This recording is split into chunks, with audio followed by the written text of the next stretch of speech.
मौका अच्छा है, ये यहाँ बैठी है और रशीद अंदर कमरे में। अगर मैं इसे कुछ बोलूंगी, इसे सुनाऊंगी तो यकीनन रिटर्न में ये भी मुझे सुनाएगी, और जब ये मुझे सुनाएगी तो रशीद सुन लेगा और फिर बड़ा मजा आएगा।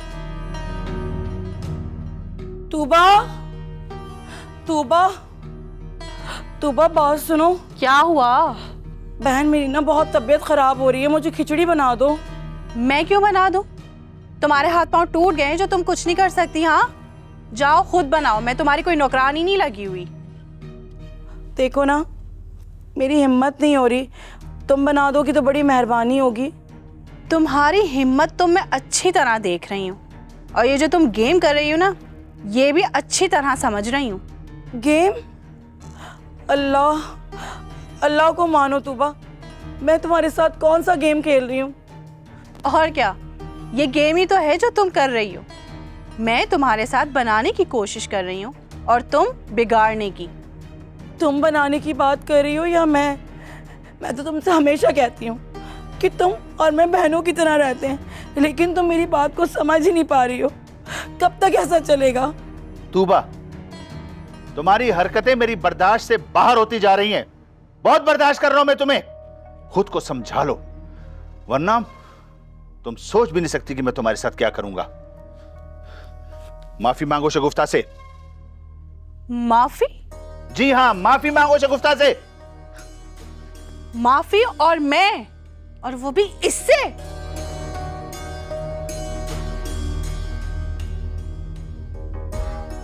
छोड़े ना रशीद, मेरी वजह से आप अपना दिल खराब मत करें। तुम परेशान मत हो, मैं देख रहा हूं ये तुम्हारे साथ ज्यादती कर रही है। तुम्हारी तबीयत सही नहीं थी, मुझे बताती, मैं बना देता तुम्हें। नहीं नहीं, मैं जैसे तैसे बना लूंगी, आप फिक्र ना करें।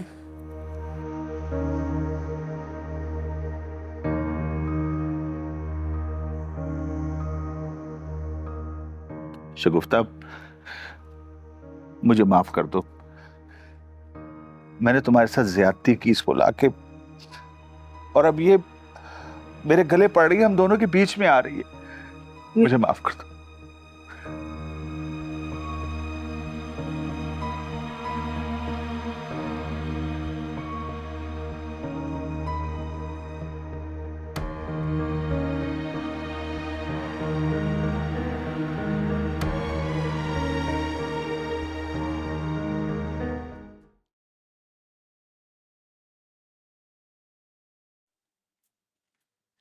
आमना, अरे आमना, अरे उठना आमना।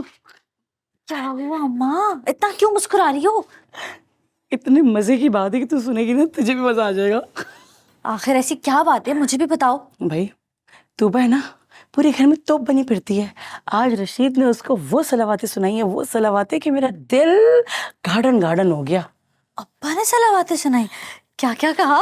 अब्बा कहने लगे, भाई देखो, तुम शगुफ्ता से बदतमीजी मत करो और माफी मांगो उससे। फिर उन्होंने माफी मांगी? यार माफी तो उसने नहीं मांगी, लेकिन उसकी ना माफी मांगना भी ना हमारे हक में तो बेहतर ही है। वाह माँ, क्या दिमाग चलाया। कहाँ से लाई तुम ऐसा दिमाग? इसी बात पे मैं सोच रही हूँ कि बाहर से कुछ ऑर्डर कर लेती हूँ। और एक बात कहूँ, मैं सोच रही हूँ आज तुम्हारी पसंद का कुछ मंगाती हूँ। इतनी मोहब्बत। बस ठीक है, लेकिन बात सुनो, थोड़ा ना लेट मंगाना, ताकि किसी को पता ना चले, वरना सब कहेंगे इनके पास इतने पैसे कहाँ से आ रहे हैं। समझ रही हो ना तो मेरी बात को? ठीक है मेरी प्यारी अम्मा। हाँ, ये हुई ना बात। और कुछ मीठा भी मंगा ले, क्योंकि आज खुशी का मौका है, रशीद ने उसको जलील किया है, तो फिर क्यों ना हम उसको सेलिब्रेट करें। अभी मंगाती हूँ। डैड, मेरी तो समझ में नहीं आ रहा, हलिश ऐसा कैसे कर सकती है? उसने खुद अपने हाथों से अपना घर उजाड़ लिया। ये बात मेरी भी समझ नहीं आई। उसने मुझे भी अंधेरे में रखा। मुझे तो तब पता चला जब वो डिवोर्स फाइल कर चुकी थी। It was too late। और तुम तो जानते हो, सदा की जिद्दी है वो, जो चाहती है कर गुजरती है।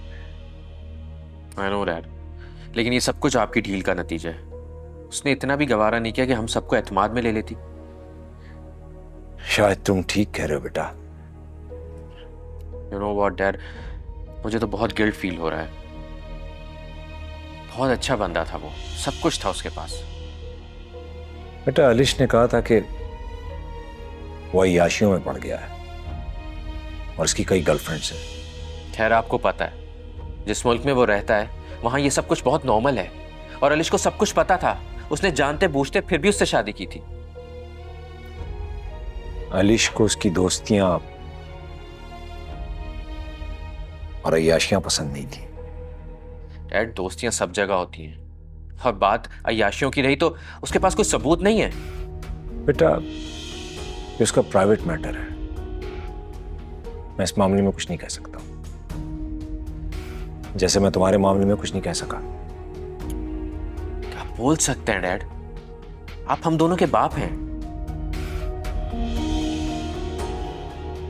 तो अब आगे क्या करेगी?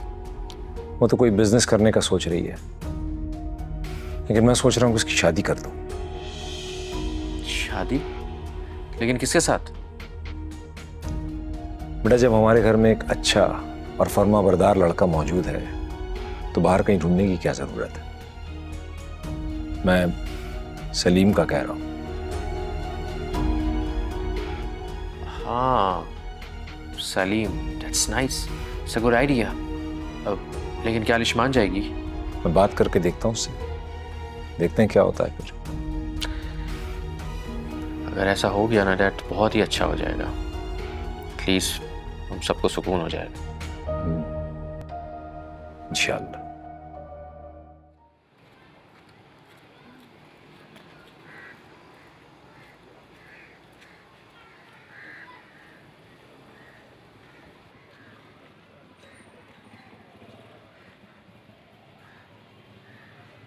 क्या बात है, खामोश क्यों? कुछ नहीं। आपने जो फैसला किया है, क्या वो ठीक है?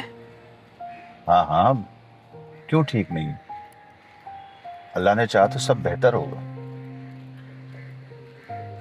क्या ये मुनासिब है कि हम आमना की शादी एक ऐसे लड़के से कर रहे हैं जिसके बारे में हम कुछ भी नहीं जानते?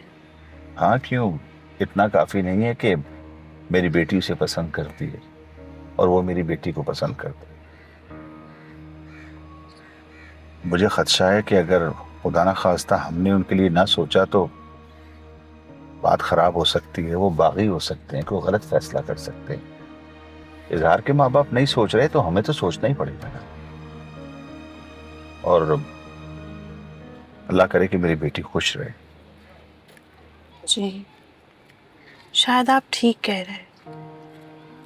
हो सकता है मेरा फैसला सही ना हो, गलत हो, लेकिन तुम्हें फिलहाल यही एक मुनासिब रास्ता है। ठीक है, जैसा आपको बेहतर लगे। आप ये बताएं कि शादी के सारे इंतजामात तो हो जाएंगे ना? हाँ हाँ, तुम फिक्र ना करो, इंशाल्लाह सब हो जाएगा। बस तुम दुआ करो कि अल्लाह मेरी बेटी को खुश रखे, कोई दुख तकलीफ उसके करीब ना आए। आमीन। चलो मुंह ठीक करो, तुम उदास अच्छी नहीं लगती।